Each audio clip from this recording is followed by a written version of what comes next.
should be shining. நம்ம பிரகாசிக்கிற பிள்ளைகளாக இருக்கும்போது தேவன் யாரை பிரகாசிக்கிறார், யாருக்கு தேவன் வெளிச்சத்தை கொடுக்கிறார், அந்த வெளிச்சத்தின் மூலமாக நமக்கு கிடைக்கிற பலன் என்ன, அதை நம்ம இந்த நாளில சிந்திச்சோம். இரண்டாவதாக நாம் போதிக்கிற நாம் எப்படிப்பட்டவர்களாக இருக்க வேண்டும். எடுத்தவங்க வாசிக்கலாம். நம்ம படிச்ச வேத பகுதி தான் மத்தேயு 25ஆம் அதிகாரம் 23ஆம் வசனம். 25ஆம் அதிகாரம் 23ஆம் வசனம்.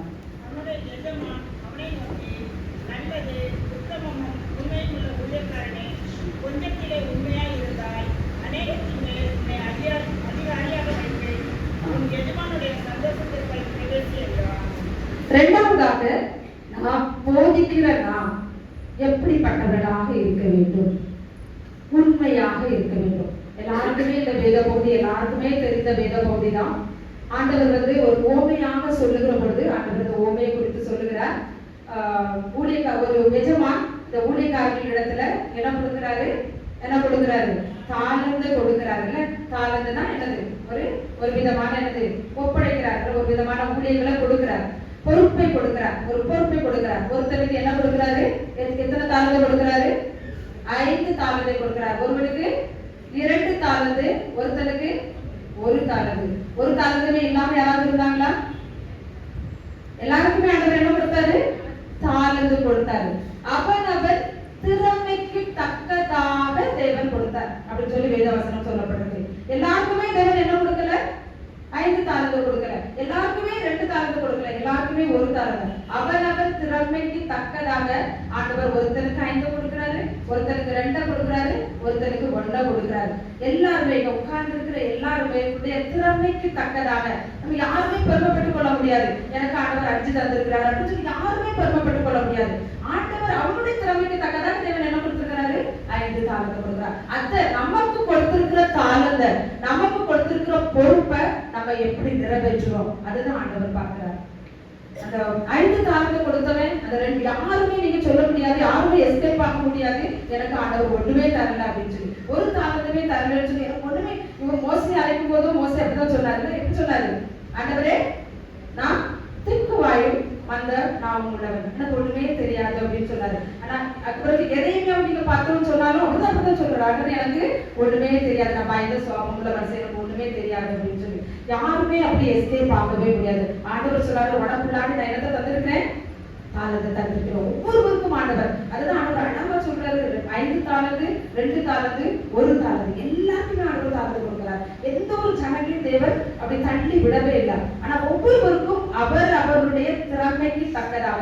1 தாளந்தை தந்திருக்கவே எனக்கு ஆண்டவர் 1 தாளந்தை தந்திருக்கிறார் சொல்லி நம்ம கவலைப்பட வேண்டிய தேவையே கிடையாது. உனக்கு என்ன கிருபை இருக்கிறோ, உனக்கு என்ன திறமை இருக்குதோ அந்த திறமைக்கு தக்கதாக. சில பேருக்கு எப்படி இருக்கும், பாடுற திறமை தான் இருக்கும், சிலவர்களுக்கு பிரசங்கிக்கிற திறமை இருக்கும், சில பேருக்கு அழகா அதை என்ன செய்வாங்க, மொழிபெயர்த்து சொல்லுங்க. ஹிந்தில எல்லாம் பேசணும்னு சொன்னா அல்லது இங்கிலீஷ்ல பேசணும்னு சொன்னா சில பேர்ல அழகா மொழிபெயர்த்து சொல்லுவாங்க. சில பேருக்கு எவ்வளவுதான் நாலேஜ் இருந்தாலும் அதை மொழிபெயர்த்து சொல்லவே முடியாது. அதே போல யாருக்கு என்ன திறமை இருக்கோ அதன்படி தேவன் அந்த தாளங்களை கொடுக்கிறார். அந்த தாளத்தை நாம் எப்படி பிரயோஜனப்படுத்துகிறோம். அந்த 5 தாளந்து வாங்கினதை என்ன செய்தான், 5 தாளத்தை மீண்டுமாக என்ன செய்தான், சம்பாதித்தான். அந்த 2 தாளத்தை வாங்கினவர் 2 தாளத்தை சம்பாதித்தான். ஆனா 1 தாளத்தை வாங்கினவர் என்ன செய்தான், புதைத்து வைத்து விட்டார். நம்ம எப்படிப்பட்ட கேட்டகரியில இருக்கிறோம். ஆண்டவர் நமக்கு ஏதோ ஒரு வகையில எல்லாருக்குமே திருச்சபையில அமர்ந்திருக்கிற ஒவ்வொருவருக்கும் ஏதோ ஒரு வகையில தேவன் தாளந்துகளை கொடுத்திருக்கிறார். அந்த தாளந்துகளை நாம் எப்படி பயன்படுத்துகிறோம், அதை பயன்படுத்துகிறோமா அல்லது நம்ம அலட்சியப்படுத்துகிறோமா? ஆண்டவர் நமக்கு தந்திருக்கிற பொறுப்புகளை அந்த 1 தாளந்து கொடுத்து நம்மளால உதாசீனப்படுத்தலாம். உதாசீனப்படுத்துறது பத்திரம் அவங்க என்ன அது ஒரு மாதிரி அதை துச்சமாவே அவன் எண்ணல பாருங்க. அதை அலட்சியப்படுத்திட்டு அப்படியே போயிட்டான். அந்த அலட்சியப்படுத்தினவனுக்கு என்ன கிடைக்கல, ஆசீர்வாதம் கிடைக்கல. ஆண்டவர் என்ன சொன்னாரு, அந்த இருளுல நீ போய் அதுல போய் வாசம் பண்ணு, எல்லாருக்கும் கொண்டு பண்ணிருக்கிற அந்த இருளுல போய் நீ என்ன செய்ய இரு அப்படின்னு சொன்னாரு. அந்த தாளத்தை யூஸ் பண்ணவனுக்கு ஆண்டவர் என்ன செய்தாரு, உண்மையும் புத்தமுள்ள ஊழியக்காரனே எதற்குள் பிரவேசி, அந்த பரலோக ராஜ்யத்துக்குள்ள பிரவேசிப்பா அப்படின்னு சொன்னாரு. நம்ம கொடுத்திருக்கிற தாளத்தை நம்ம பயன்படுத்துகிறோமா சரியான முறையில, நம்ம அலட்சியப்படுத்தாதபடி. ஒவ்வொருவருக்கும் தேவன் திருச்சபையில ஒவ்வொரு விதமான பொறுப்புகளை தந்திருக்கிறார். அந்த பொறுப்புகளை நம்ம உண்மையாக நம்ம யூஸ் பண்ணுகிறோமா, உண்மையாக செய்கிறோமா, உத்தமத்தோடு. சிறு சிறு காரியத்துல நம்ம உண்மையாக இருக்கும். எல்லா காரியத்திலும் பிரச்சனைகள் உண்டு, எல்லா காரியத்திலும் பாடுகள் உண்டு. ஆனாலும் அந்த பிரச்சனைகளின் மத்தியிலும் அந்த பாடுகளின் மத்தியிலும் நம்ம வீம்பு பேசாதபடி நம்ம உண்மையாக, ஆண்டவர் எனக்கு இந்த பொறுப்பை கொடுத்திருக்கிறார், ஆண்டவர் எனக்கு இந்த தாளத்தை கொடுத்திருக்கிறார், நான் அதை எப்படி பிரயோஜனப்படுத்துறேன், அதை எப்படி நான் மற்றவர்களுக்கு நான் பயன்படக்கூடிய அளவிலே நான் அதை யூஸ் பண்றேன் அப்படின்னு சொல்லி நம்ம யூஸ் பண்ற போது சின்ன சின்ன காரியத்திலே நாம் உண்மையாக இருக்கும் போது தேவன் என்ன செய்யறாராம், நம்மை அந்த பரலோக ராஜ்யத்துக்கு தகுதியுள்ள பிள்ளைகளாக மாற்றுகிறார். நீதிமொழிகள் 28ஆம் அதிகாரம் 20ஆம் வசனம் சொல்லப்பட்டிருக்கிறது. என்ன சொல்லப்பட்டிருக்கிறது? உண்மையுள்ளவர் பரிபூரண ஆசீர்வாதங்களை பெறுவார். நம்ம கொஞ்சத்துல உண்மையா இருந்தோம்னு சொன்னா தேவன் பரிபூரண ஆசீர்வாதங்களை தர வல்லவராய் இருக்கிறார். நம்ம கொடுத்திருக்கிற தாளங்களை நம்ம பிரயோஜனப்படுத்துவோம். நம்ம மூடி மறைத்து கொள்ளாதபடி தேவன் ஒவ்வொருவருக்கும் ஒவ்வொரு விதமான தாளங்களை கொடுத்திருக்கிறார். அந்த தாளங்களை நம்ம ஆண்டவருடைய மகிமைக்காக, ஆண்டவருடைய அந்த சபை பக்தி விருத்தி அடையும் படியாக நாம் எப்படி பிரயோஜனப்படுத்துகிறோம் அப்படின்னு சொல்லி நம்ம சிந்தித்து பார்த்தோம் சொன்னா, சின்ன சின்ன காரியத்துல உண்மையா இருந்தோமானால் ஆண்டவர் வந்து என்ன செய்யறாரு, நம்மை ஆசீர்வதிக்கிறார். பரிபூரண ஆசீர்வாதத்தினால் நம்ம நிரப்ப வல்லவராக இருக்கிறார். அந்த வெளிப்படுத்தல், அதிக வெளிப்படுத்தல் நம்ம பார்க்கிறோம். 2ஆம் அதிகாரம் 10ஆம் வசனம் எடுத்தவங்க வாசிக்கலாம். வெளிப்படுத்தல் 2ஆம் அதிகாரம் 10ஆம் வசனம். பாடுகளை குறித்து எவ்வளவும் பயப்படாது. இதோ நீங்கள் சோதிக்கப்படும் பொருட்டாக பிசாசானவன் உங்களில் சிலரை காவலில் கொள்வார். 10 நாள் உபத்திரவப்படுவீர்கள். ஆயினும் நீ மரண பரியந்தம் உண்மையா இரு, அப்பொழுது ஜீவை கிரீடத்தை உனக்கு தருவேன். நம்ம எதுவரை உண்மையா இருக்கணுமா? மரண பரியந்தம். நம்ம கடைசி வரை எல்லா காரியங்களும், சின்ன சின்ன காரியமானாலும் சரிதான், பெரிய பெரிய காரியமானாலும் சரிதான், நம்ம உண்மையோடு இருக்கும்போது நமக்கு தேவன் கொடுத்திருக்கிற அந்த தாளந்துகளை நம்ம சரியான முறையிலே பயன்படுத்துகிற போது தேவன் நமக்கு என்ன தருவாரா? ஜீவ கிரீடத்தை தர வல்லவராக இருக்கிறார். நம்ம யோசித்து பார்ப்போம், நான் எல்லா காரியங்களிலும் தேவன் எனக்கு இப்படிப்பட்ட தாளங்கள் எல்லாருக்குமே தெரியும். நமக்குள்ள இருக்கிற தாளந்து, நமக்குள்ள இருக்கிற ஒவ்வொரு ஆண்டவர் என்ன கிருபைகளை நமக்கு தந்திருக்கிறான்னு சொல்லி எல்லாருக்குமே தெரியும். அதை நம்ம உண்மையாக பயன்படுத்துகிறோமா, உண்மையாக பிரயோஜனப்படுத்துகிறோமா, அநேகருக்கு ஆசீர்வாதமாக நம்ம அதை பிரயோஜனப்படுத்துகிறோமா அப்படின்னு சொல்லி நம்மை நாமே நம்ம உயிர்த்து ஆராய்ந்து பார்ப்போம். தேவன் நம்ம மரண பரியந்தம் நம்ம உண்மையாக இருக்கும் போது அந்த ஜீவ கிரீடத்தை தர வல்லவராக இருக்கிறார். கொஞ்சத்தில் ஆண்டவர் சொல்றார் அந்த ஊழியக்காரர்களை பார்த்து, நீ கொஞ்சத்தில் உண்மையா இருந்தால் நான் உன்னை அநேகத்தின் பேரில் அதிகாரியாக வைப்பேன். தேவன் நம்ம என்ன இடத்துல நம்ம போதிக்கிற ஊழியர்களில செய்வோம், டீச்சிங் பண்ணிய செய்கிறோமோ அந்தந்த இடத்துல, அது ஒரு ஊழியமானாலும் சரிதான், நம்ம ஸ்கூல்னாலும் சரிதான், திருச்சபை ஆனாலும் சரிதான், ஒவ்வொரு காரியத்திலும் நம்ம உண்மையாக இருக்கும்போது தேவன் நம்மை உயர்ந்த இடத்திலே நம்மை வைக்க வல்லவராக இருக்கிறார். நம்ம என்ன எடுத்துக்கிட்டீங்க அப்படின்னு சொன்னா, எங்க ஸ்கூல்ல நான் சீனியாரிட்டி பிரகாரம் பார்த்தோம் அப்படின்னு சொன்னா நான் 5வது தான் வருவேன். ஃபர்ஸ்ட் வந்து எனக்கு முன்னாடி சீனியாரிட்டி நான் வந்து இப்போ 24 சொன்னா, ஆக்சுவலா நான் 21 இயர்ஸ் கம்ப்ளீட்டட். 21 years completed. நான் வந்து எனக்கு லிஸ்ட் பார்த்தீங்கன்னு சொன்னா, சீனியாரிட்டி லிஸ்ட் பார்த்தீங்கன்னு சொன்னா நான் 5வது தான் இருப்பேன்.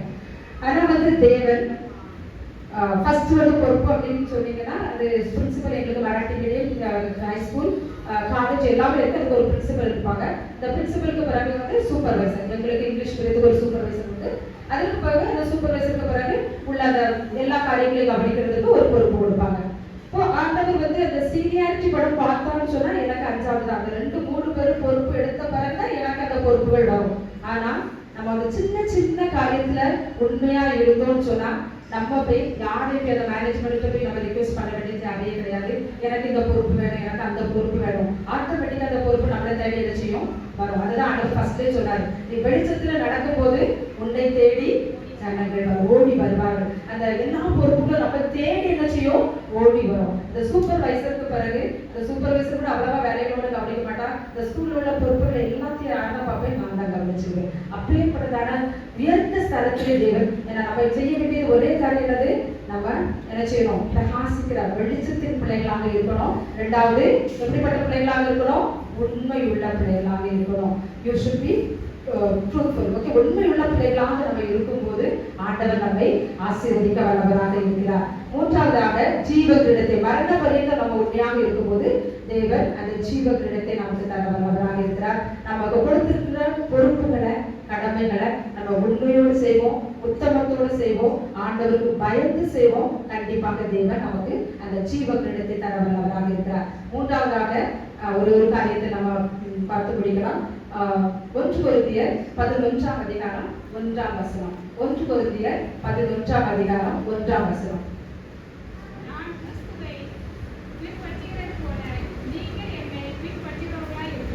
நான் கிறிஸ்துவை பின்பற்றுகிறது போல நீங்களும் என்னை பின்பற்றுகிறவர்களாய் இருங்கள். யார் சொல்றா இத? பவுல் எந்த சபைக்கு சொல்றாரு? கொரிந்து சபைக்கு சொல்றாரு. என்ன சொல்றாரு? நான் கிறிஸ்துவை பின்பற்றுகிறது போல நீங்களும் என்னை பின்பற்றுங்கள்.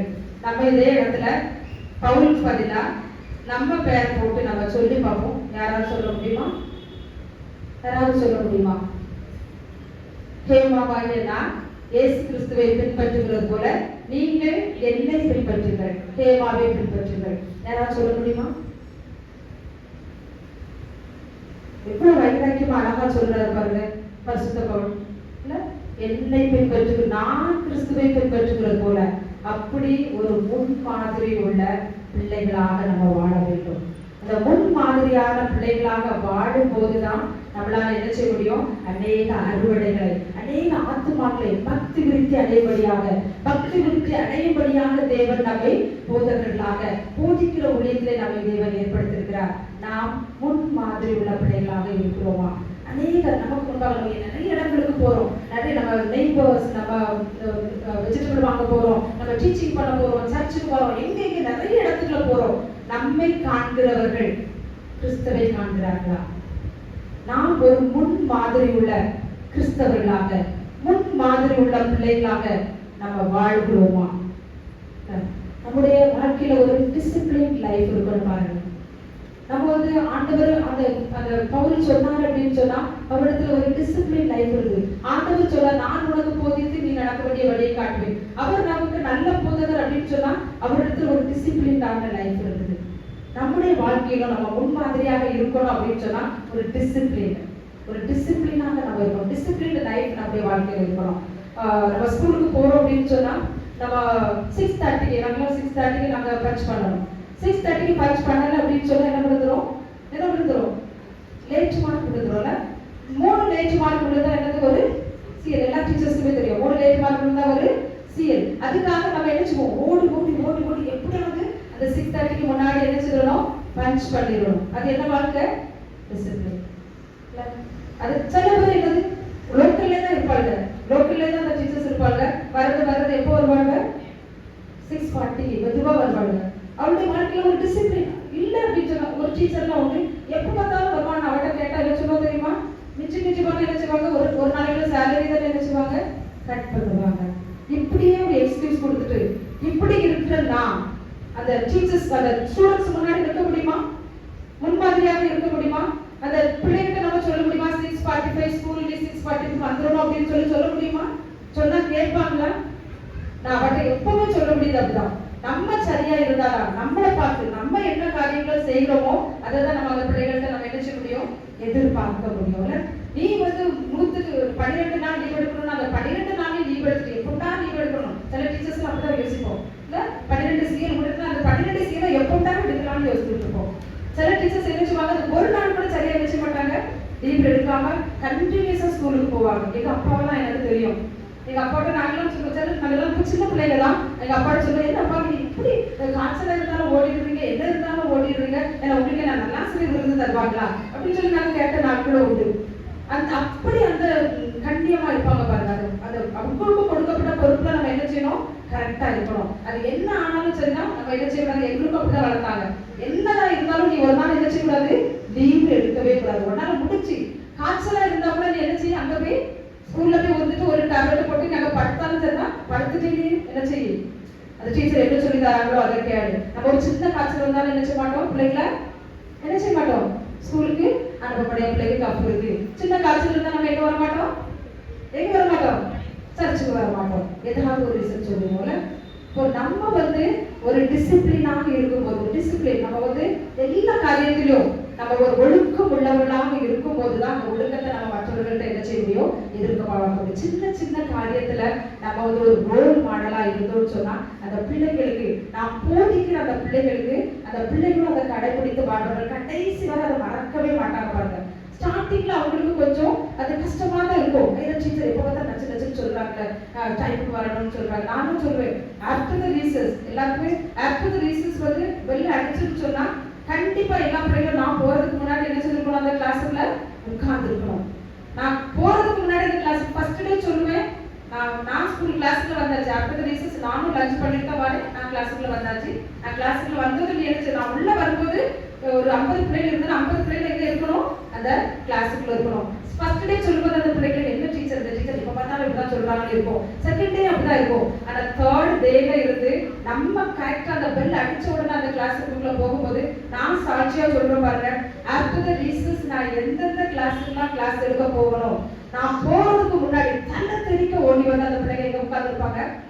50 கிளாஸ் பிள்ளைகளும். ஆனா இந்த மற்ற கிளாஸுக்கும் பாத்தீங்கன்னா அது அந்த உதாரணி அதை இதுல அப்படி சுத்திட்டே தெரியும். 10 நிமிஷம் 15 நிமிஷம் மெதுவா வந்து அந்த கிளாஸ்க்குள்ள போவாங்க. அந்த கிளாஸ்க்குள்ள போகும்போது அந்த டீச்சர் எதுவுமே சொல்றது இல்ல.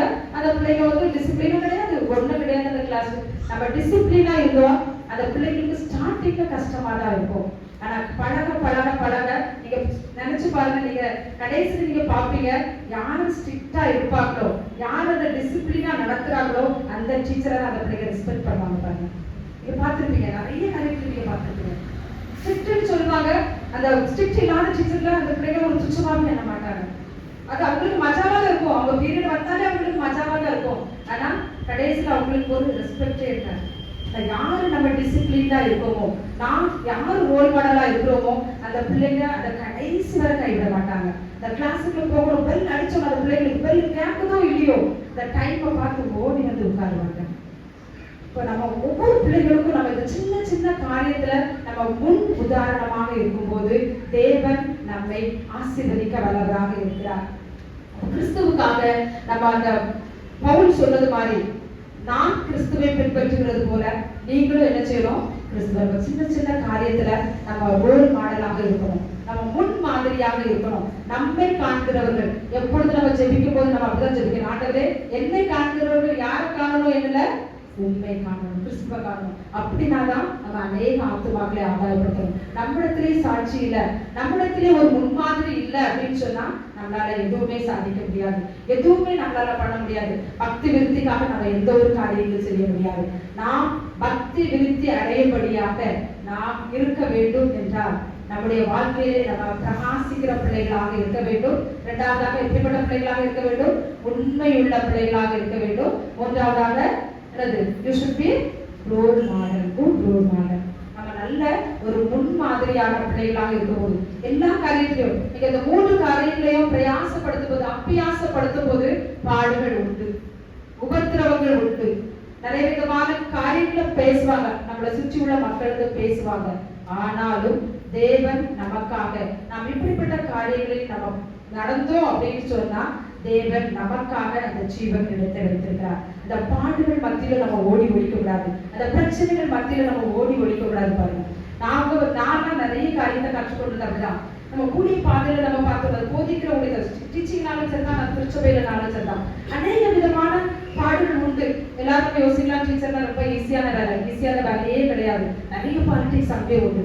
அந்த மத்தியிலும் அந்த கஷ்டத்தின் மத்தியிலும் பாடுகள் மத்தியிலும் நம்ம உண்மையாக இருந்தால், நம்ம பிரகாசிக்கிற பிள்ளைகளாக இருந்தால், நம்ம முன்மாதிரி உள்ள பிள்ளைகளாக இருந்தால் தேவன் கண்டிப்பாக நமக்கு அந்த ரிவார்டை தர வல்லவராக இருக்கிறார். ஒரு நாளும் அந்த பிரச்சனை மத்தியில நம்ம சோர்ந்து விடக்கூடாது, நம்ம ஓடி பெறக்கூடாது. இந்த பிரச்சனையை என்னால எப்படி சமாளிக்க முடியும் அப்படின்னு சொல்லி ஓடி ஒளியவே கூடாது.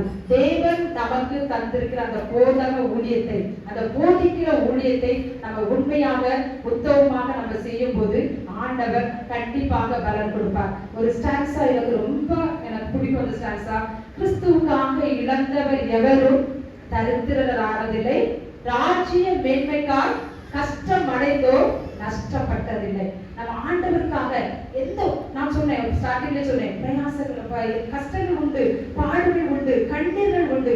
அதன் மத்தியிலும் நம்ம ஆண்டவருக்காக கிறிஸ்துவுக்காக இழந்தவர் எவரும் ஆண்டவருக்காக நம்ம டைமை கொடுத்தோம்னா இழந்தவர் எவரும் தரித்திரர் ஆனதில்லை. ராஜ்ய மேன்மைக்காய் கஷ்டம் அடைந்தோர் நஷ்டப்பட்டதில்லை. நமக்கு கஷ்டமோட இருக்கும் சில வேலைகள்ல.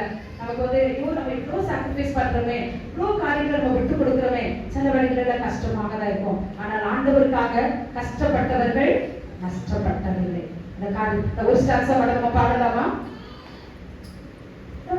கிறிஸ்துவுக்காய் இழந்தவர் எவரும் தரித்திரரானதில்லை. ராஜ்ய மேன்மைக்காய் கஷ்டமடைந்தோர் நஷ்டப்பட்டதில்லை.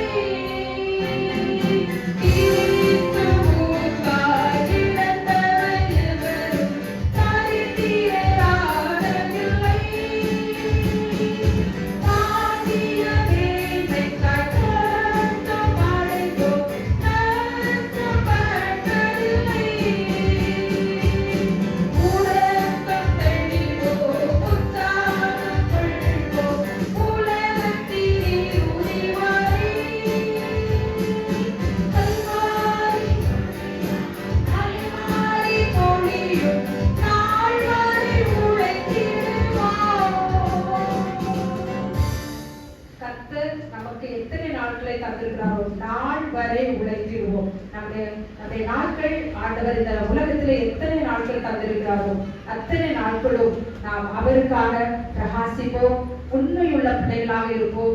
மற்றவர்களுக்கு நம்ம முன்மாதிரியாக இருக்கும் போது மரண பரியந்த உண்மையுள்ளவனாயிரு ஆண்டவர் நமக்கு எப்படிப்பட்டதை ஜீவ கிழத்தை தருவார்.